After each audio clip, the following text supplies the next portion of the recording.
السلام عليكم ورحمة الله وبركاته. إن الحمد لله والصلاة والسلام على رسول الله.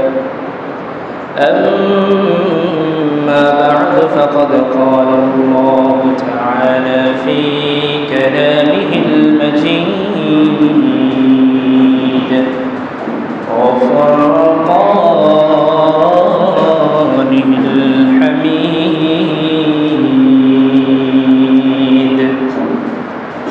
أعوذ بالله من الشيطان الرجيم.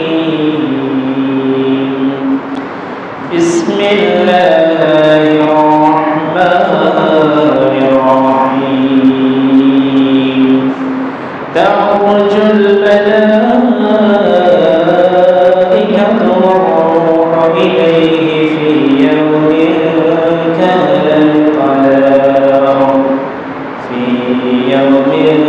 كان مقداره 50,000 سنة. صدق الله العظيم. وقال رسول الله صلى الله عليه وسلم: 7 يظلهم الله في ظله يوم لا ظل إلا ظله، إلى آخر الحديث، أو كما قال عليه الصلاة والسلام. فقد قال الله تعالى في شأن حبيبه ومحبوبه مخبرا وآمرا: إن الله وملائكته يصلون على النبي يا أيها الذين آمنوا صلوا عليه وسلموا تسليما. صلى الله على سيدنا محمد وآله وصحبه وسلم. اللهم صل على سيدنا مولانا محمد وعلى آل سيدنا مولانا محمد. ذكر করি لا إله إلا الله، لا إله إلا الله، لا إله إلا الله، لا إله إلا الله، محمد رسول الله صلى الله عليه وسلم. أما بعد, আজকের পবিত্র জুমার দিন, জুমার নামাজ আদায়ের উদ্দেশ্যে আগত সম্মানিত ওলামায়ে কেরাম, মুরব্বিয়ানে ইসলাম, মুসাল্লিনে কেরাম, যতটুকু পর্যন্ত মাইকের আওয়াজ যাচ্ছে পর্দার মা ও বোনেরা, সর্বপ্রথম আল্লাহ সুবহানাহু ওয়া তাআলার দরবারে শুকরিয়া আদায় করছি যে আল্লাহ সুবহানাহু ওয়া তাআলা আমাদেরকে অসংখ্য ধর্মের মধ্য থেকে একমাত্র আল্লাহর পছন্দনীয় ধর্ম ইসলাম গ্রহণ করার তৌফিক দিয়েছেন, মুসলমান বানিয়েছেন, আল্লাহর ইবাদত করার তৌফিক দিয়েছেন। আমরা সকলে আল্লাহর দরবারে শুকরিয়া আদায় করি, আলহামদুলিল্লাহ। আলহামদুলিল্লাহ হামদান কাসীরান তাইয়িবান মুবারাকান ফীহি। সম্মানিত মুসল্লিয়ানে কেরাম, আমরা বিগত 3 সপ্তাহ ধরে দেশব্যাপী প্রচণ্ড গরম সহ্য করেছি। অথবা আল্লাহ সুবহানাহু ওয়া তাআলার পক্ষ থেকে আমরা নিয়ামতের বৃষ্টি লাভ করেছি। বিগত 3টা সপ্তাহ যেভাবে গরম পড়েছে, মানুষ গরমে হাসফাস করেছে। অনেক মানুষ তাপ সহ্য করতে না পারে হিটস্ট্রোক করেছে। বিভিন্ন জায়গায় মানুষ অসুস্থ হয়েছে, এখন অনেক মানুষ অসুস্থ আছে। এটা দুনিয়ার তাপের কথা বলছি আমরা। এখানে যতই গরম পড়ুক আমরা ঠান্ডা পানির ব্যবস্থা আমাদের জন্য আছে, আমরা চাইলে ঠান্ডা পানির কাছে যেতে পারছি, গোসল করতে পারছি, আমরা চাইলে ফ্যানের বাতাস খেতে পারছি, অনেকের কাছে এসি রুম আছে, এসি রুমের হাওয়া খেতে পারছি। কিন্তু পৃথিবীর গরম যত বেশি হোক না কেন, এটা লিমিট আছে। আর আখিরাতের যেই গরম আছে সেটা সহ্য করার ক্ষমতা পৃথিবীর কারো নাই। তো এই গরম থেকে আমাদের কিছু শিক্ষা আছে। ইসলাম আমাদের জন্য প্রত্যেকটা জায়গায় শিক্ষা দিয়েছে। দুনিয়ার গরম, দুনিয়ার তাপ এবং আখিরাতের তাপ নিয়ে একজন মুমিনের চিন্তা কেমন হতে পারে সেই বিষয়ে আপনাদের সামনে আজকে সংক্ষিপ্ত আলোচনা করবো ইনশাআল্লাহ, যেহেতু সময় কম। বলছিলাম যে দুনিয়ার গরমের কথা, দুনিয়ায় যে তাপ আমাদের কাছে আসে সূর্য থেকে, সেই সূর্য আমাদের পৃথিবী থেকে কত দূরে আপনারা জানেন? যে সূর্যের গরমে আমরা এখন ফ্যান ছাড়া বসবাস করতে পারছি না, আজকে এরা ঠান্ডা লাগতেছে বৃষ্টির কারণে। যে সূর্যের গরমে ঘরের মধ্যে পর্যন্ত থাকা যাচ্ছে না, সেই সূর্য আমাদের থেকে কত দূরে? পৃথিবী থেকে সূর্যের দূরত্ব 9,29,50,000 মাইল। এটা বৈজ্ঞানিকদের গবেষণা, আমার গালের কথা নয়। কত কোটি? 9,29,50,000 মাইল দূরে সূর্য আমাদের ছেলে। আপনি মনে করতে পারি ছোট একটা সূর্য, এটা আসলে ছোট নয়। বিমান অনেক বড় থাকে, যখন উপরে উঠে আমাদের কাছে কি লাগে? ছোট লাগে। আসলে কিন্তু বিমানটা ছোট নয়, বিমানটা বড়। দূরে থেকে দেখতেছে বিমানটা ছোট লাগতেছে। যে সূর্য আমাদেরকে তাপ দিচ্ছে, সেই সূর্য পৃথিবীর চেয়ে 13 লক্ষ গুণ বড়। বলে সুবহানাল্লাহ। কত লক্ষ গুণ বড়? 13 লক্ষ গুণ বড় সূর্য কত দূর থেকে তাপ দিচ্ছে? 9,29,50,000 মাইল দূরে থেকে তাপ দিচ্ছে। সেই তাপের গরমে আমরা হাসপাস করছি, অসুস্থ হয়ে পড়ছি, সহ্য করতে পারছি না। যদিও আমাদের কাছে পানি আছে, আমরা চাইলে গোসল করতে পারছি, আমাদের কাছে বাতাস আছে, আমরা চাইলে বাতাস খেতে পারছি, আমাদের কাছে আরও শরীরকে ঠান্ডা করার মতো অনেক উপাদান আছে, ঠান্ডা করতে পারছি। কিন্তু আমরা কি একবারও ভেবেছি আমাদের সবাইকে এমন একটা জায়গায় যেতে হবে যে জায়গায় না বাতাস থাকবে, না পানি থাকবে, না এসি থাকবে, না কিছুই থাকবে শরীর ঠান্ডা করার মতো? সেই জায়গায় কথাকে একবারও চিন্তা করেছি? চলে একটু খেয়াল করে দেখি। সেই জায়গা আখিরাতের জায়গা, যেখানে জান্নাত জাহান্নামের বিষয়ে আসার আগেও আমাদের সবাইকে হাসরের ময়দানে উপস্থিত হতে হবে। এক্ষেত্রে কোনো মুসলমান অবিশ্বাস করার সুযোগ নাই।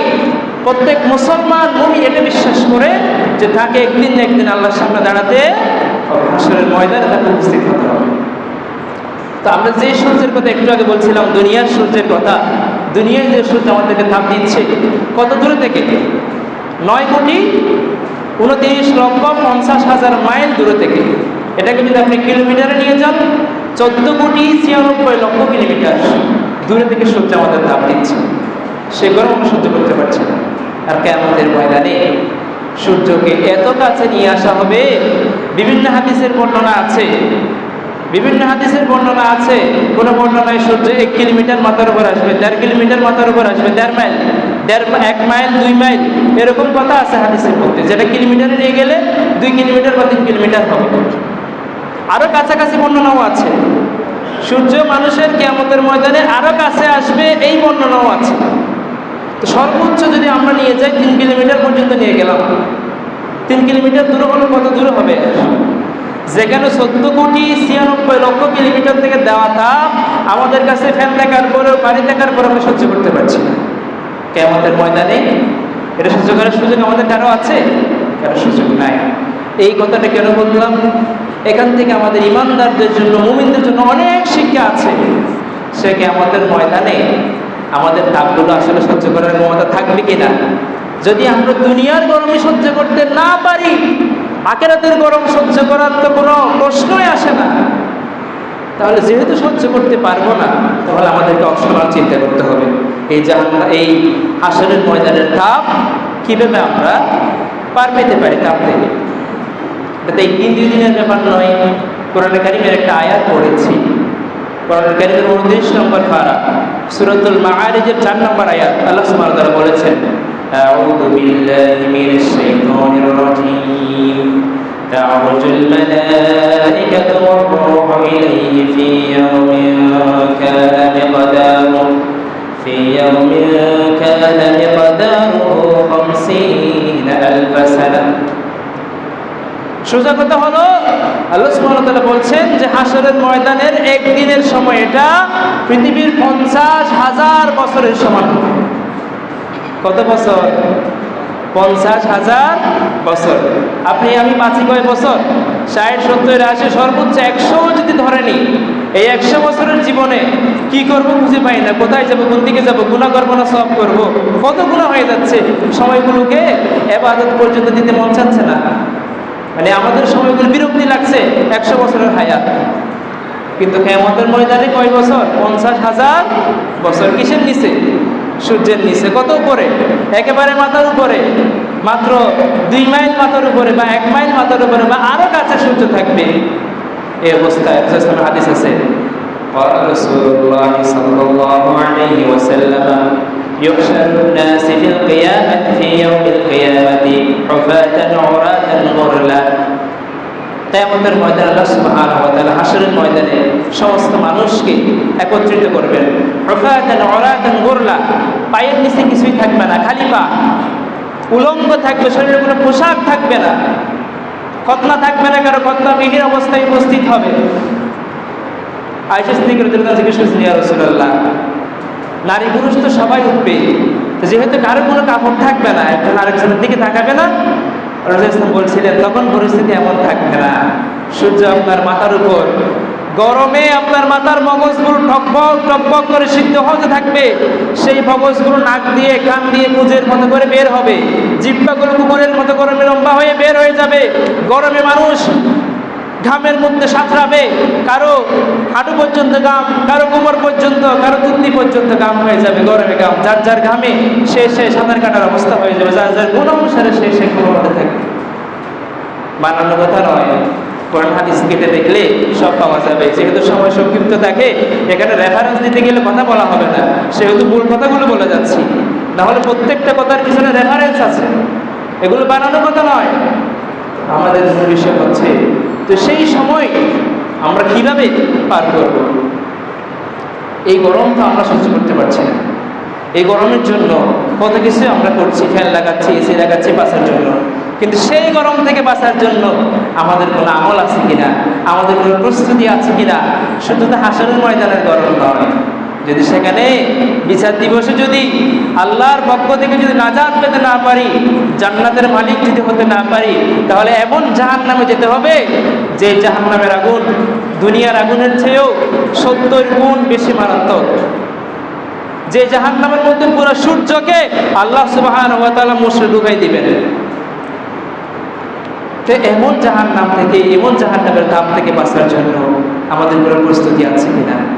সম্মানিত মুসলিম কারণ ওয়াজ নসিহত জীবনে অনেক শুনেছি, অনেক ওয়াজ শোনা হয়ে গেছে, অনেক কিছুই জানি, শুধু মানা পর্যন্ত আমাদের যাওয়া হয় না, শুধু একটু নিজেকে সতর্ক অবস্থানে আমরা নিয়ে যেতে পারি না। আমার কথা হলো, এই তাপ আমাদের জন্য শিক্ষা, এই গরম আমাদের জন্য শিক্ষা। এই গরম থেকে আমাদের কি শিক্ষা?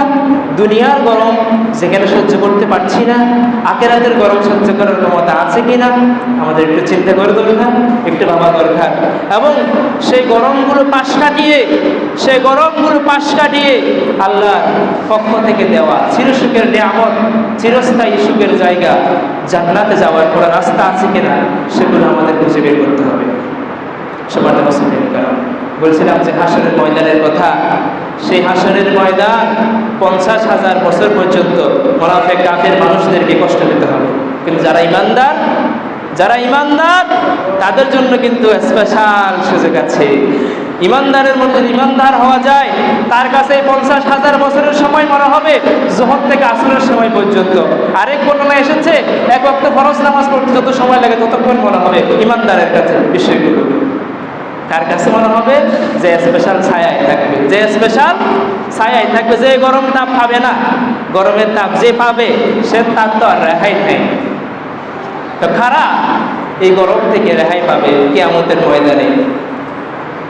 7 শ্রেণীর মানুষের কথা হাদিসের মধ্যে আসছে, সহিহ বুখারীর হাদিসে আসছে, সহিহ মুসলিমের হাদিসে আসছে, অন্যান্য অসংখ্য হাদিস গ্রন্থে একটি হাদিস আসছে যেখানে আল্লাহ রাসূল সাল্লাল্লাহু আলাইহি ওয়াসাল্লাম বলেছেন, আবু হুরায়রা রাদিয়াল্লাহু তাআলা যিনি সর্বোচ্চ হাদিস বর্ণনা করেছেন, তিনি বর্ণনা করেছেন রাসূলের পক্ষ থেকে এই হাদিসটি। قال رسول الله صلى الله عليه وسلم 7 يظلهم الله في ظله يوم لا ظل إلا ظله إمام عادل وشاب نشأ في عبادة الله ورجل قلبه معلق في المساجد إذا خرج منه حتى يعود إليه ورجلان تحابا في الله اجتمع عليه وتفرق عليه ورجل دعته امرأة ذات حزم منصب وجمال فقال إني أخاف الله ورجل ذكر الله خاليا ففاضت عيناه ورجل تصدق بصدقة فأخفاها حتى لا تعلم شماله ما تنفق يمينه।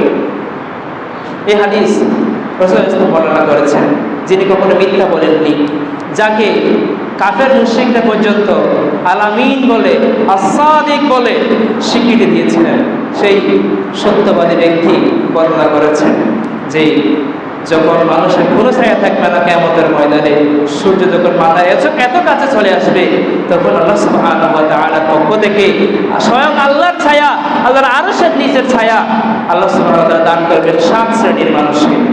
কয় শ্রেণীর মানুষকে? 7 শ্রেণীর মানুষকে। যদি আমরা কেউ সেই 7 শ্রেণীর কোনো একটা শ্রেণীতেও যদি অন্ততপক্ষে নিজের নামটা তুলে দিতে পারি কোনো রকম, কিয়ামতের ময়দানের সেই গরম থেকে, তাপ থেকে আমরা বাঁচতে পারবো। এখন যেমন দুনিয়ার গরম থেকে বাঁচার চেষ্টা করতেছি, তেমন বাঁচার চেষ্টা হবে আখিরাতের গরম থেকে, নাকি আরো বেশি হতে হবে? আরো বেশি হতে হবে। না হয় আমাদের জন্য আফসোস করা ছাড়া, নিজের মধ্যে নিজের আফসোস ছাড়া কোনো গতি থাকবে না। এটা চিরসত্য বিষয় যে আমাদেরকে কিয়ামতের ময়দানে দাঁড়াতে হবে। যদি এমন হতো কোনোভাবে কাউকে ঘুষ দিয়ে, কোনো ফেরেশতাকে ঘুষ দিয়ে বা কাউকে কোনোভাবে বুঝিয়ে সুঝিয়ে যদি এই আরশের বা এই হাসরের ময়দান যদি পাশ কাটিয়ে যাওয়া যেত, তাহলে একটা কথা ছিল। যেহেতু পাশ কাটিয়ে যাওয়া যাবে না, আমাদেরকে সেটার জন্য অবশ্যই প্রস্তুতি গ্রহণ করতে হবে। সম্মানিত মুসল্লিরা করো, তো সেই আল্লাহর আরশের নিচে যারা স্পেশাল ছায়া পাবে, আল্লাহর আরশ কত বড়! আল্লাহ সুবহানাহু ওয়া তাআলার আরশ অনেক বিশাল বড়। এই যে পৃথিবী আমরা দেখছি, উপরে তাকাইলে যে আকাশ দেখা যায়, এটা আসলে আকাশ না, এটা হচ্ছে স্পেস। আমরা একটা স্পেস দেখি। আমাদের এই যে পৃথিবীর বাইরে অসংখ্য গ্রহ আছে। যে সূর্যের কথা বলছিলাম, সে সূর্য আমাদের আসমানের নিচে, প্রথম আসমানের নিচে। যে সূর্যের কথা বলছি পৃথিবীর চেয়ে 13 লক্ষ গুণ বড়, সেটা কিসের নিচে? প্রথম আসমানের নিচে। সূর্যের চেয়েও লক্ষ লক্ষ গুণ, কোটি কোটি গুণ বড় তারকা আছে, তারা যেগুলো আমরা এখান থেকে দেখি, আসমানের তারা, এগুলো সূর্যের চেয়ে অনেক অনেক গুণ বড়। এরকম অসংখ্য তারা নিয়ে একটা গ্যালাক্সি, যেটাকে মিল্কি ওয়ে বলা হচ্ছে, এরকম অসংখ্য গ্যালাক্সি প্রথম আসমানের নিচে আছে। এগুলো বৈজ্ঞানিক গবেষণা, যারা বৈজ্ঞানিক আছেন তারা এগুলো গবেষণা করে বের করেছে। তো এরকম অসংখ্য গ্যালাক্সি নিয়ে আমাদের প্রথম আসমান, যেখানে বৈজ্ঞানিকদের এত উন্নতি হয়েছে, কিন্তু প্রথম আসমানের দিকে বা প্রথম আসমান কোথায় আছে কোনো তারা সেটাও খুঁজে বের করতে সম্ভব হয়, সম্ভব বলে মনে হয় না কিয়ামতের আগেও। তো প্রথম আসমানের উপরে দ্বিতীয় আসমান। দ্বিতীয় আসমান কত বড়? আপনার হাতে যদি একটা আংটি থাকে, সেটা যদি আপনি একটা মরুভূমির মধ্যে ফেলে দেন, তাহলে সেই আংটি খুঁজে পেতে আপনার যত কষ্ট হবে তদুরূপ দ্বিতীয় আসমান থেকে প্রথম আসমানের দিকে তাকাইলেও আপনার সেরকম অবস্থা তৈরি হয়ে যাবে। এগুলো আল্লাহর সৃষ্টি, আল্লাহর সৃষ্টি, অথই সৃষ্টি, অকল্পনীয় সৃষ্টি। এরকম দ্বিতীয় আসমান, তৃতীয় আসমান, চতুর্থ আসমান, পঞ্চম আসমান, ষষ্ঠ আসমান, সপ্ত আসমান পর্যন্ত আল্লাহ সুবহানাহু ওয়া তাআলা সৃষ্টি করে রেখেছেন। সপ্ত আসমানের উপরে সিদরাতুল মুনতাহা, এর উপর আল্লাহর কুরসি, এর উপর আল্লাহর আরশ। এগুলো বিভিন্ন বর্ণনা আছে, অনেক রকমের কথা আছে, সংক্ষেপে যেহেতু সময় কম সেজন্য বলে দিচ্ছি। সে আরশ কত বড় হবে আপনি আমি একটু চিন্তা করে দেখি। আর সে আরশের নিচে কিয়ামতের ময়দানে স্পেশাল ছায়া পাবে কয় শ্রেণীর মানুষ? 7 শ্রেণীর মানুষ। আজকের এই জুমা থেকে আমরা যদি সেই 7 শ্রেণীর তালিকায় নিজেকে অন্তর্ভুক্ত করার মতো একটা নিয়ত তৈরি করতে পারি, নিজেকে যদি সেই 7 শ্রেণীর প্রত্যেকটা শ্রেণীতে অবস্থান নেওয়ার মতো একটা মন মানসিকতা তৈরি করে যদি আজকের আলোচনা শুনতে পারি, তাহলে ইনশাআল্লাহ আমাদের জমায় আসা সার্থক হবে, ওয়াজ নসিহত সার্থক হবে, জীবনটা সার্থক হবে। আর এই 7 শ্রেণীর মধ্যে কোনো ব্যক্তি কখনো লসে যাবে না, সবসময় লাভবান থাকবে। আসেন একটু খেয়াল করি। 1 নাম্বার, ইমামুন আদিল, ন্যায়পরায়ণ শাসক। 1 নাম্বার কে? ন্যায়পরায়ণ শাসক। কিয়ামতের ময়দানে আল্লাহর আরশের নিচে স্পেশাল ছায়া পাবে। 1 নাম্বার কে? ন্যায়পরায়ণ শাসক, নেতা। আছে কিনা বর্তমানে? সমগ্র বিশ্বের খবর খোঁজ নেন, বড় বড় যে সমস্ত রাষ্ট্রপ্রধানগুলো আছে তাদের থেকে কোনো ইনসাফ আছে কিনা? আছে? যদি ইনসাফ থাকতো, আজকের ফিলিস্তিনে এতগুলো মুসলমানদেরকে শহীদ করা হচ্ছে, ঘরবাড়ি তাদেরকে ভেঙে চুরমার করে দেওয়া হচ্ছে, শিশুগুলোকে হত্যা করা হচ্ছে, অসংখ্য ভিডিও চোখের সামনে ভেসে আসতেছে, তারপরেও কোনো নেতা কোন ভূমিকা আছে? ইনসাফ কোথায়? অথচ কোনো যদি অমুসলিমদের উপরে এই ধরনের আক্রমণ হতো, ঠিকই দেখা যেত কার কি তৎপরতা। কিন্তু এই যে ইনসাফের বিষয়টা আমরা ফিলিস্তিনের দিকে তাকালেই বুঝতে পারি কোন নেতা, বিশ্ব নেতাগুলো, বিশ্ব মোড়লগুলো কতটুকু ইনসাফ করছে বোঝা যাচ্ছে। বিশ্বের কথা বাদ দেন, দেশের কথা আসেন। আমাদের দেশে অসংখ্য নেতা আছে, কোন নেতা ইনসাফ করছে? কোন নেতা ইনসাফ করে বিচার করছে? খবর নিয়ে দেখি। কিছুদিন আগের ঘটনা, ফরিদপুরে 2 জন মুসলমানকে পিটিয়ে হাত বেঁধে হত্যা করা হয়েছে।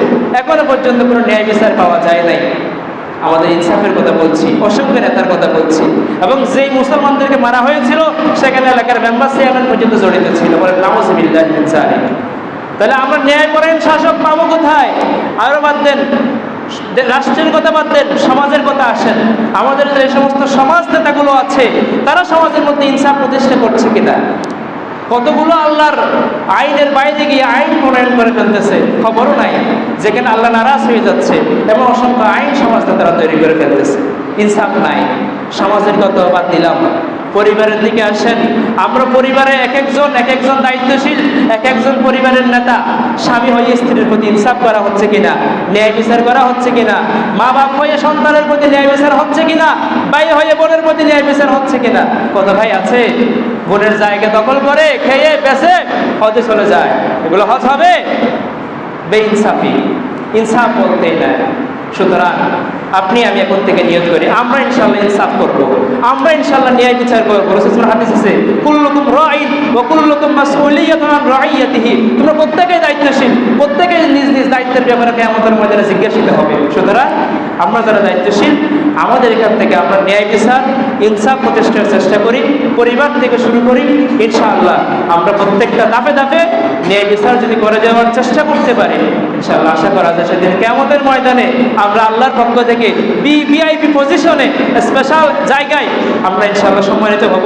সেই গরম থেকে বাঁচবো, ঠান্ডায় থাকবো, আরামে থাকবো, আরামে একটা হাসর আমরা অতিবাহিত করতে পারবো ইনশাআল্লাহ। একটা প্রকার পেলাম, কি বলে মুখস্থ করে ফেলতে হবে। আমি লাস্টের দিকে গিয়ে জিজ্ঞেস করবো আমরা ইনশাআল্লাহ। প্রথম কি? ন্যায়পরায়ণ শাসক, যে ইনসাফ প্রতিষ্ঠা করে, যে ন্যায় প্রতিষ্ঠা করে, ন্যায়পরায়ণ শাসক। 2 নম্বর আসে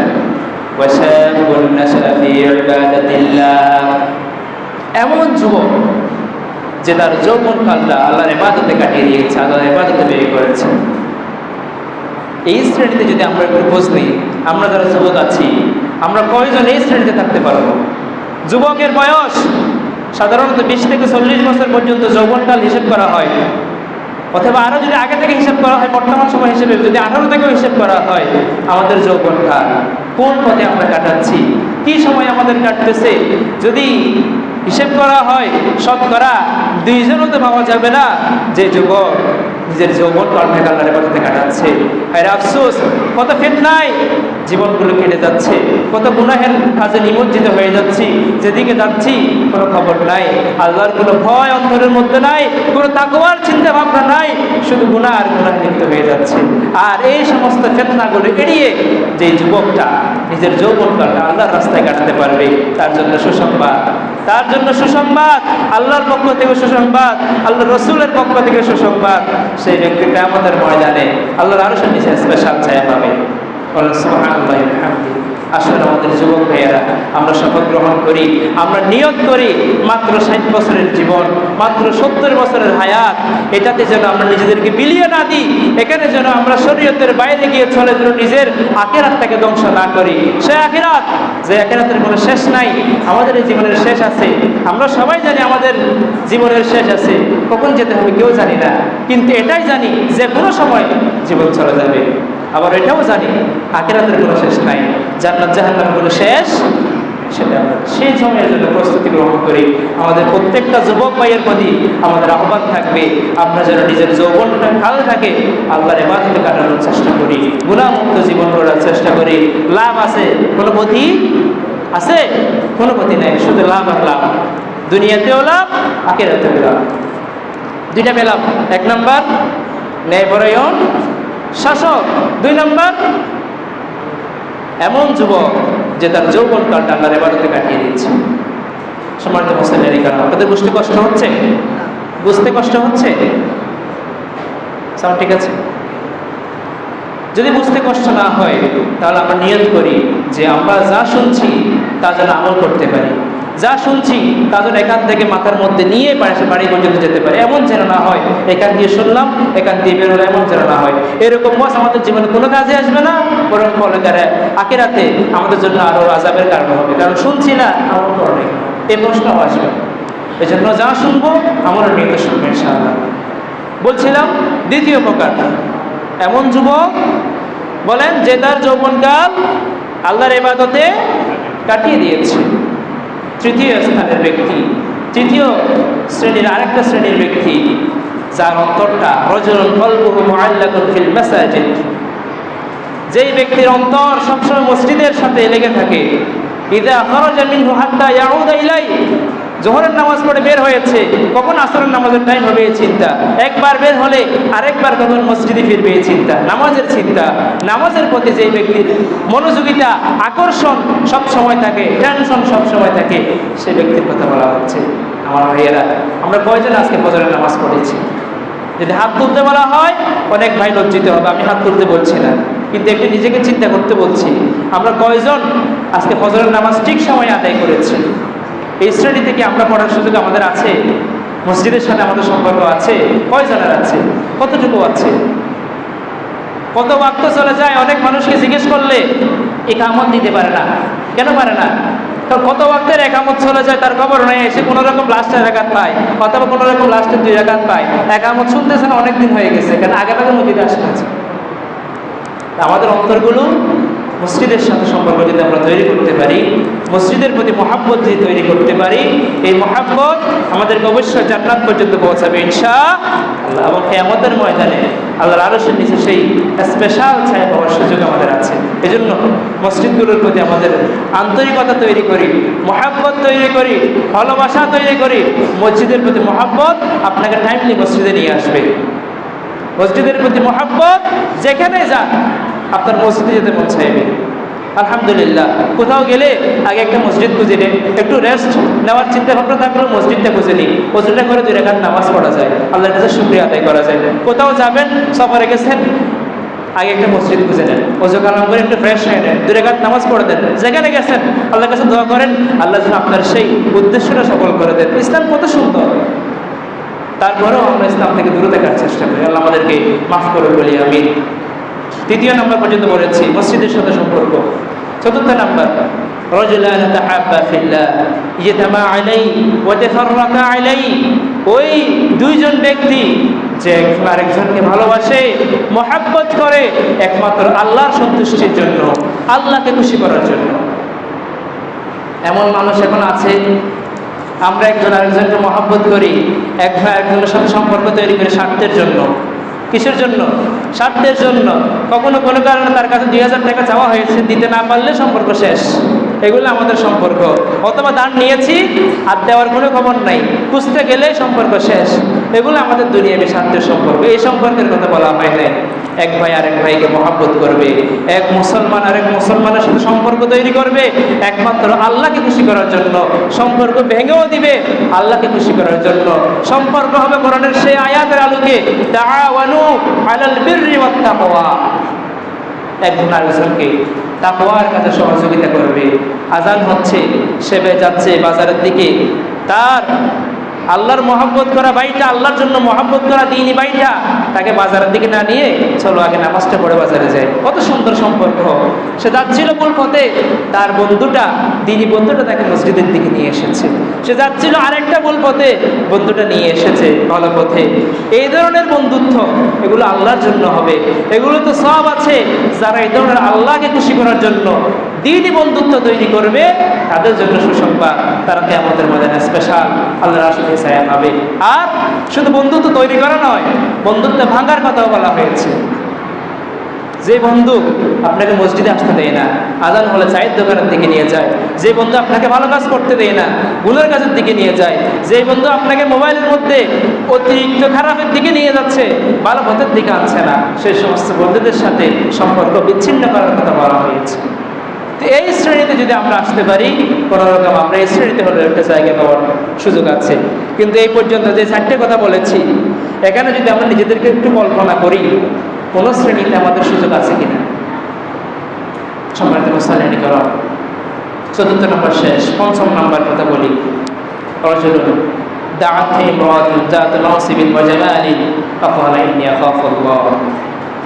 এমন ব্যক্তি যাকে সম্ভ্রান্ত পরিবারের কোন সুন্দরী মহিলা অফার দিয়েছে জানা করার জন্য, প্রস্তাব দিয়েছে কুকাজে গুনার কাজে লিপ্ত হওয়ার জন্য, সে সাহসিকতার সাথে বলে দিয়েছে ইন্নী আখাফুল্লাহ, আমি একমাত্র আল্লাহকে ভয় করি, আমি এই সমস্ত গুনার কাজে যেতে পারি। এই ব্যক্তির কথা বলা হচ্ছে। আমরা ইউসুফ আলাইহিস সালামের কথা জানি, যাকে অফার করা হয়েছিল বাদশার স্ত্রীর পক্ষ থেকে, 7টা তালা মেরে দিয়েছে। বাদশার স্ত্রী অফার দিয়েছে ইউসুফ আলাইহিস সালামকে, কেউ দেখবে না, পৃথিবীর কেউ জানবে না, 7টা তালা মেরে দিয়েছে। এই তালা ভেঙে এখানে কারো আসার সুযোগ নাই। ইউসুফ আলাইহিস সালাম বলছিলেন কেউ না দেখুক, একজন দেখতেছেন, তিনি কে? আল্লাহ। কেউ না দেখুক, একজন দেখতেছেন, তিনি কে? আল্লাহ। তো সেই তাকওয়া আমাদের অন্তরে আজ কোথায়? কেউ না দেখুক, আল্লাহ দেখছে, এই কথাটা যদি মাথায় থাকে, সুদ খায় কেমনে? এই কথা মাথায় থাকলে ঘুষ খায় কেমনে? এই কথা মাথায় থাকলে নামাজ না পড়ে আড্ডা মারে কেমনে? এই কথা মাথায় থাকলে মদ খায়, জুয়া খায়, কেমনে খায়? সমাজ মুসলমানি করো। এমন ব্যক্তির কথা বলা হচ্ছে যাকে জানার সুযোগ দেওয়া হয়েছে, কিন্তু সে আল্লাহর ভয়ে জানার সুযোগ থেকে চলে এসেছে। আর আমাদের বর্তমান সময়ে জেনার সুযোগ না থাকলে উল্টো করে নেওয়া হচ্ছে, জোরপূর্বক আইন তৈরি করা হচ্ছে জেনার জন্য। বলেন নাউজুবিল্লাহ মিন যালিক। শতকরা কয়জন মানুষকে পাবেন বর্তমান, কয়জন ইমানদারকে পাওয়া যাবে যে জেনার সুযোগ পেলেও জেনা না করে ফিরে আসবে? কয়জন পাওয়া যাবে এরকম? মারাত্মক ঘটনা গত কয়েকদিন আগে কুমিল্লার ঘটনা, ক্লাস 3-র একটা মেয়েকে দর্শন করে মেরে ফেলা হয়েছে। জেনা তো আসতেছে, অন্তত পক্ষে কিছুটা তাদের মাঝে একটা সমতা থাকবে, অন্তত পক্ষে দৈহিকভাবে হলো একটা দেখতে রুচিসম্মত অন্তত পক্ষে আসতে হবে। কিন্তু ক্লাস 3-র একটা মেয়েকে জেনা করে দর্শন করে মেরে ফেলা হচ্ছে। কোন পর্যায়ে রুচি? কোথায় আল্লাহ ভয়? কোথায় আমাদের অবস্থা? বলছেন আল্লাহ হাদিস, এগুলো যদি মানা হয়, আমল করা হয়, দুনিয়াতেও শান্তি, আখিরাতেও শান্তি, কোনো দিক থেকে লস নাই, সব দিক থেকে বরং ফজিলত। এজন্য যারা রাষ্ট্র পর্যায়ে যারা আছে, তারা যদি ইসলামটাকে একটু হাইলাইট করার চেষ্টা করত, ইসলামের বিধিবিধানগুলোকে যদি একটু সরকারি আইনের মতো করে কঠোর করে দিত, দেশটা অটোমেটিকলি সুন্দর হয়ে যেত, অটোমেটিকলি ইসলামের আলোতে, ইসলামের সুবাসে সুবাসিত হয়ে যেত। তা আমরা নিজেরাই চেষ্টা করব এই 5ম শ্রেণীর তালিকায় যেন আমাদের সবার নাম থাকে। আর এখানে যদি তালিকায় নাম না থাকে, কোথায় থাকবে? জানাকারীর তালিকায় নাম থাকবে। জানাকারীর কি শাস্তি হবে কিয়ামতের ময়দানে? আমরা খবর নিলে একটু কাটাকাটি করলে বুঝতে পারবো। সামান্য 2 মিনিট 10 মিনিটের আনন্দের জন্য আখিরাতটাকে আমরা বরবাদ করবো না ইনশাআল্লাহ। বর্তমানে জানার এই গুনাহ, চোখের জানা, কানের জানা, হাতের জানা বেশি বেড়ে গেছে। যেখানে যাবেন জানা ছাড়া কোনো পথগুলো দেখা যায় না। গত 2-1 দিন আগে মনে হয় ছাদের উপর বসেছে একটু বাতাস খাবো বলে, এদিকে তাকায় মহিলা, এদিকে তাকায় মহিলা, যেদিকে তাকানো হয় ব্যাপারটা মহিলা ছাড়া কোনো সুযোগ নেই। রাস্তাঘাটে হাঁটতে গেলে ব্যাপারটা মহিলা। কোনোভাবে নিজের চোখটাকে হেফাজত করে চলা অনেক কঠিন, অনেক কঠিন। আর যে সমস্ত আল্লাহর বান্দারা নিজেকে এত কষ্ট করে দুনিয়া চালানোর চেষ্টা করবে, আল্লাহ বুঝে সেই বান্দাকে জান্নাত দিবেন না নাকি? তাকে আল্লাহ জান্নাত না দিলে কাকে দিবেন? এই জান্নাত, এত বড় জান্নাত আল্লাহ কার জন্য তৈরি করে রেখেছেন? একটু কষ্ট তো করা লাগবে জান্নাত পাওয়ার জন্য। আল্লাহ আমাদেরকে তৌফিক দান করুন বলি আমি। সম্মানিত মুসল্লিন কিরাম, বলছিলাম যে পঞ্চম শ্রেণীর কথা, ষষ্ঠ শ্রেণীর কথা আসেন। রাজুলুন তাসাদ্দাকা বিসাদাকাতিন ফাআফাহা হাত্তা লা তা'লামু শিমালু মা তুনফিকু ইয়ামিনু, এমন ব্যক্তি যে ব্যক্তি দান করে, গোপনে দান করার চেষ্টা করে। হ্যাঁ, প্রকাশ্য দান করা জায়েজ, কিন্তু সেখানে কিছুটা হলেও মাঝে মধ্যে লৌকিকতার, মানুষকে দেখানোর একটা প্রবণতা তৈরি হয়ে যায়। কিন্তু গোপনে যদি দান করা হয় সেটা আবার সময় আসে না। গোপনে তো দান করলে কে জানে? আল্লাহ জানে আর সে জানে। এজন্য হাদিসের মধ্যে উদাহরণ দেওয়া হচ্ছে এমন ব্যক্তির কথা যে দান করে ডান হাতে, কিন্তু তার বাম হাতেও জানে না সে কি দান করেছে। সুবহানাল্লাহ বিহামদি। আসলে কি দুই হাত একজন আর একজনকে না জানার বিষয় এখানে আছে? নাই। কিন্তু পাশের মানুষটা জানে না সে কি দান করেছে। এভাবে যদি আমরা অর্থ নিই তাহলে এটা আরো সুন্দর আমাদের জন্য একটা উদাহরণ হয়ে যেতে পারে। তো আমরা দান করব একমাত্র আল্লাহর জন্য। আমাদের কিছু গোপন ইবাদত রাখবো, যে ইবাদতগুলো শুধু আল্লাহ জানে। আমাদের ইবাদতগুলো অধিকাংশ ক্ষেত্রে এখন মানুষকে দেখানো হয়ে যাচ্ছে, রিয়া, লোক দেখানোতে ভরপুর হয়ে যাচ্ছে। কত মানুষ নামাজ পড়ে জাহান্নামে যাবে। সূরাতুল মাউন আসছে, ফাওয়াইলুল লিল মুসাল্লিন আল্লাযীনা হুম আন সালাতিহিম সাহুন আল্লাযীনা হুম ইউরাউন। অনেক মানুষ নামাজ পড়েও জাহান্নামে যাবে। সে মানুষ যে নামাজ পড়েছে মানুষকে দেখানোর জন্য, যে মানুষ পড়েছে নামাজ পড়েছে মানুষকে দেখানোর জন্য, সে নামাজ পড়েও জাহান্নামে যাবে। তো আল্লাহ আমাদেরকে রিয়া মুক্ত, লৌকিকতা মুক্ত, মানুষকে দেখানোর ইবাদত থেকে বাঁচিয়ে করলে আমি কিছু ইবাদত আমাদের থাকবে ইনশাআল্লাহ, যেটা শুধু আল্লাহ জানবে আর আমি জানবো, আর কোনো মানুষ জানার দরকার নাই। কিয়ামতের ময়দানে যেন অন্ততপক্ষে তার ওসিলা দিয়ে হলো আমরা একটু নাজাত পেতে পারি। সুন্দর একটা নাশিদ আছে, আল্লাকা সিররুন ইনদাল্লাহ বাইনাকা আনতা ওয়া বাইনাল্লাহ আল্লাকা সাদাকাতু তাখফা লা ইয়ালামুহা ইল্লাল্লাহ। শায়ের বলছে, তোমার কি এমন কোন ইবাদত আছে আল্লাকা সিররুন ইনদাল্লাহ, শুধু একমাত্র আল্লাহর কাছে আছে, লা ইয়ালামুহা ইল্লাল্লাহ, যেটা আল্লাহ ছাড়া আর কেউ জানে না। তোমার কি এমন কোনো সাদকা আছে, এমন কোনো গোপন দান আছে যেটা আল্লাহ ছাড়া আর কেউ দেখে নাই, আল্লাহ ছাড়া আর কেউ জানে না? তো এমন দান দেখে চোখ বন্ধ করে বুঝিত, জীবন অনেক দান করেছি, অসংখ্য দান করেছি, এমন দান আমাদের কয়টা আছে? পাওয়া যায় না। অনেক বড় বড় দানশীল ব্যক্তি পাওয়া যাবে, মানুষের সামনে ছাড়া দান করে না, মানুষকে দেখানোর জন্য ছাড়া। আল্লাহ আমাদেরকে বোঝার এবং আমল করার তৌফিক দান করে বলে আমি। আমাদের কিছু গোপন ইবাদত থাকবে, প্রকাশ্যে কিছু ইবাদত থাকবে, থাকুক, কিন্তু কিছু গোপন ইবাদত আমরা রাখবো ইনশাআল্লাহ। দান সদকাগুলোর ক্ষেত্রে আমরা বেশি হাত বাড়ানোর চেষ্টা করবো। এই যে এই দুনিয়ার এই গরমটা, হাদিসের মধ্যে আসছে, বুখারী শরীফের হাদিস, ইন্না শিদ্দাতাল হাররি মিন ফাইহি জাহান্নাম। রাসূল ইসলাম বলছেন, এই যে গরমের তীব্রতা, এগুলো জাহান্নামের নিঃশ্বাস। আর এগুলো থেকে বাঁচার জন্য রাসূল ইসলাম বেশি বেশি করে দান সদকা করতে বলেছেন। অসংখ্য দান সদকা আছে, বিশেষ করে তীব্র গরমের মধ্যে স্পেশাল দান হচ্ছে মানুষকে পানি পান করানো।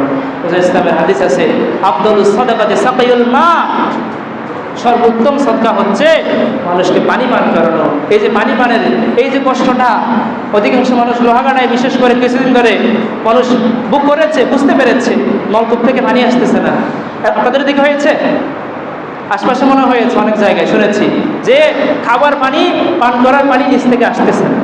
তাহলে যেই বান্দার পানি লাইন ঠিক আছে, যে বান্দার নলকূপ ঠিক আছে, যেই বান্দার মোটর থেকে পানি উঠছে, সেই বান্দা যদি আশপাশে প্রতিবেশীর জন্য তার পানির লাইনকে মুক্ত করে দেয়, সবাই পানিগুলো পান করতে পারলো, অসংখ্য সওয়াব সে পেয়ে যাবে, সে টেরও পাবে না।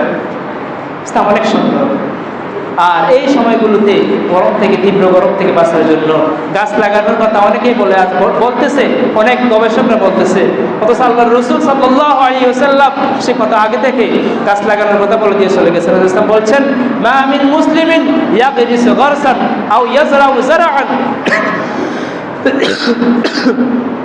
ইয়াকুলু মিনহু তায়র আও ইনসান আও বাহিমা ইল্লা কানা লাহু বিহি সাদাকা। ইসলাম বলছেন, যে ব্যক্তি একটা চারা রোপণ করে অথবা একটা বীজ বপন করে, যেখান থেকে পাখিরা কিছু খেতে পারে, অথবা মানুষ খেতে পারে, মানুষ উপকৃত হতে পারে, অথবা পশু পাখি, পশুরা, জীবজন্তুরা উপকৃত হতে পারে, এটা তার জন্য সদকা হিসেবে থাকবে। সুবহানাল্লাহ বিহামদি। তো আমরা সদকাগুলো বেশি বেশি করার চেষ্টা করবো ইনশাআল্লাহ। বলছিলাম 6 নাম্বার পর্যন্ত, 7 নাম্বার শেষ করে দিচ্ছি, সময় অনেক হয়ে গেছে, আমি ইনশাআল্লাহ খুব শীঘ্রই শেষ করে দিচ্ছি। 7 নম্বর শ্রেণী হলো যাকারাল্লাহু খালিয়ান ফাফাদাত আইনাহু। এমন ব্যক্তি যে ব্যক্তি নির্জনে নিরালয়ে একমাত্র আল্লাহর জন্য চোখের পানিগুলো বিসর্জন দেয়, নিজের গুনার কথাগুলো মনে করে, যেখানে কেউ নাই, কেউ দেখছে না, শুধু আল্লাহর কথাটা মনে করে, হায় রে জীবনে অনেক গুনাহ করে ফেলেছি, কত গুনাহ করে ফেলেছি, ইচ্ছায় অনিচ্ছায় শয়তানের দোকায় পড়ে লোভে পড়ে অনেক গুনাহ করে ফেলেছি। আল্লাহ তুমি মাফ না করলে, আপনি মাফ না করলে কেউ মাফ করার ক্ষমতা নাই, কেউ মাফ করার সুযোগ নাই। আল্লাহ মাফ করে দেন। আর গুনাহের ভয়ে শুধু কান্না করে চোখ থেকে পানি বের হয়। আল্লাহ রাসূল সাল্লাল্লাহু আলাইহি ওয়াসাল্লাম বলছেন, দুই ফোঁটা পানি আল্লাহর দরবারে এত বেশি পরিমাণ দামি, যার কোনো তুলনা নাই। একটা হলো বান্দার চোখের পানি, যেটা আল্লাহর ভয়ে চোখ থেকে বের হয়, আরেকটা হলো বান্দার রক্তের ফোঁটা, যেটা জিহাদের ময়দানে বের হয়। এই দুই ফোঁটা পানির সাথে অন্য কোনো পানির তুলনা হবে না। একমাত্র জাহান্নামের আগুন নিভাতে পারে বান্দার চোখের পানি আর রক্তের ফোঁটা জিহাদের ময়দানে। পৃথিবীর সমস্ত পানিও যদি জাহান্নামে ঢেলে দেওয়া হয়, জাহান্নামের আগুন একদিনের জন্য নিভবে না, সম্ভব না। আপনি পারবেনও না। কিন্তু পারবেন কোনটা? আপনি আপনার চোখের পানি দিয়ে জাহান্নামের আগুনটা নিভিয়ে দিতে পারবেন। দুনিয়ায় থেকে আপনার জাহান্নাম থেকে আপনি মুক্তি নিয়ে নিতে পারবেন। কিন্তু কয়জনের চোখ দিয়ে আজকাল পানি বের হয়? লাস্ট কমল কেঁদেছিলাম আল্লাহর জন্য, মনে নাই? লাস্ট কমলটি চোখ দিয়ে আল্লাহর ভয়ে পানি বের হয়েছিল, গুনাহের কথা চিন্তা করে অন্তরটা নরম হয়েছিল। খবর নাই, একটু খবর নিয়ে আমরা নিজের কলমটাকে নরম করি। এই 7টা শ্রেণীর মধ্যে যদি নিজেকে আমরা নিয়ে আসতে পারি, আমাদের দুনিয়াও সার্থক হবে, আখিরাতও সার্থক হবে। এই 7 শ্রেণীতে যারা থাকবে তাদের জন্য আল্লাহর দ্বীনের বাকি আমলগুলো করা অনেক বেশি সহজ হয়ে যাবে। কারণ আপনি এখানে নামাজ খুঁজে পাচ্ছেন, মসজিদের সাথে সম্পর্ক, নামাজের সাথে সম্পর্ক, ইনসাফ খুঁজে পাচ্ছেন, আপনি দুর্নীতিমুক্ত থাকবেন। আপনি এখানে যৌবনকালটা ইবাদতে কাটানোর সুযোগ পাচ্ছেন, তাহলে আপনি গুনাহ করছেনই না। অর্থাৎ এই 7 শ্রেণীতে আপনি আল্লাহর ধর্ম ইসলামের অনেক কিছু খুঁজে পাবেন। তাহলে এই 7 শ্রেণী যদি আমরা আমল করতে পারি, লাভে যাবো না ক্ষতিতে যাবো? অবশ্যই লাভে যাবো। আল্লাহ আমাদেরকে বুঝার আমল করার তৌফিক দান করুন, আমিন। এই যে 7 শ্রেণীর কথা বললাম, একটু নিজেরা অন্তর থেকে চিন্তা করি, আমি কোন শ্রেণীতে আছি। আরেকবার বলছি, ন্যায়পরায়ণ শাসক আমার পক্ষে কোনো সম্ভব হয়েছে? হয়তো হয় নাই, চেষ্টা করবো ইনশাআল্লাহ। দ্বিতীয় শ্রেণী, ওই যুবক যে তার যৌবনকালে ইবাদতে কাটায়। আমার পক্ষে, আমি যুবক যদি হই, আমরা সবার কথা বলছি, আমরা কি এই শ্রেণীতে এখনো থাকতে পেরেছি? যদি না পারি, কল্পনা করি, চেষ্টা করি, এখন থেকে নিয়ত করি। তৃতীয় নাম্বার, যে ব্যক্তির অন্তরটা মসজিদের সাথে সম্পর্কযুক্ত, আমার অবস্থা কি এখন এমন হয়েছে? আমি কি নিয়মিত নামাজি হতে পেরেছি? আমি কি নামাজগুলো জামাতের সাথে করতে পারছি? চিন্তা করে দেখি। যদি এখানেও আমি ফেল করি, তাহলে পরের অপশনটা খুঁজি যে আমার এরকম কয়জন বন্ধু আছে, যে বন্ধুগুলো একমাত্র আল্লাহর জন্য, আল্লাহর সন্তুষ্টির জন্য, যারা আমাকে আল্লাহর পথে নিয়ে যায়, যারা আমাকে গুনাহ থেকে দূরে সরিয়ে সওয়াবের রাস্তার দিকে নিয়ে যায়। কয়জন বন্ধু আছে? এখানেও যদি ফিল করি, তখন আরেকটু সামনে আগাই যে এমন সুযোগ জীবনে পেয়েছিলাম বা সুযোগ আছে, একমাত্র আল্লাহর ভয়ে জানার সুযোগ পেয়েও জানা না করে চলে আসলাম। এমন সুযোগ কয়জনের হয়েছিল, বা কয়জন সুযোগ পাওয়ার পরেও আল্লাহর ভয়ে ছেড়ে দিয়েছিলেন? যদি এখানেও ফিল করেন, চলেন এর পরের ধাপে যাই, যে এমন দানকারী যে গোপনে দান করেছিল আল্লাহর জন্য, কাউকে দেখানোর জন্য নয়, শুধুমাত্র আল্লাহ আর সেই বান্দা জানে। এমন অবস্থা তো এই পজিশনেও যদি না থাকি, এরপরে ধাপ হলো যাই ভাই, কোনো ধাপ যেন বাদ না যায়, প্রত্যেকটা ধাপে নিজেকে রাখার চেষ্টা করব। না পারলে অন্তত একটা শ্রেণীতেও যেন অন্তত পক্ষে জায়গা পেতে পারে, না হয় সে কিয়ামতের ময়দান আপনার আমার জন্য আযাবের কারণ হবে। এমন আযাব, যে আযাব আপনি সহ্য করতে পারবেন না, সহ্য করার মতো কল্পনাও করতে পারবেন না। লাস্ট যে শ্রেণী আছে, সেই ব্যক্তি যে আল্লাহর ভয়ে কান্না করে চোখ থেকে পানি বিসর্জন দেয়, তওবা করে, গুনাহ মাফ চায়, সেই শ্রেণীতে হলেও যেন নিজেকে তৈরি করে নিতে পারে। আল্লাহ আমাদের সবাইকে এই 7 শ্রেণীর প্রত্যেকটা শ্রেণীতে অবস্থান নেওয়ার তৌফিক দান করে বলি আমিন। আল্লাহ আমাদের জীবনটাকে সুন্দর করে দিক, ইসলামের আলোয় আলোকিত করে দিক বলি আমিন। সম্মানিত মুসল্লিন কিরাম, সময় অনেক হয়ে গেছে, আমি আর কথা বাড়াচ্ছি না। যা বলেছি, যতটুকু আল্লাহ সুবহানাহু ওয়া তাআলা বলার তৌফিক দিয়েছেন, আল্লাহ যত শুকরিয়া আদায় করছি এবং আপনাদের কাছে অনুরোধ রাখছি, যা শুনেছেন আমল করার চেষ্টা করবেন। নতুন মানুষ, সময় কম ছিল, একটু দ্রুত বলেছি, কারণ চিন্তা করছিলাম যে একটা বিষয় আজকে এখানে শেষ করব, সেই হিসেবে কিছুটা দ্রুত বলেছি। আপনার একটু কষ্ট হলো, আশা করি বুঝতে পেরেছেন।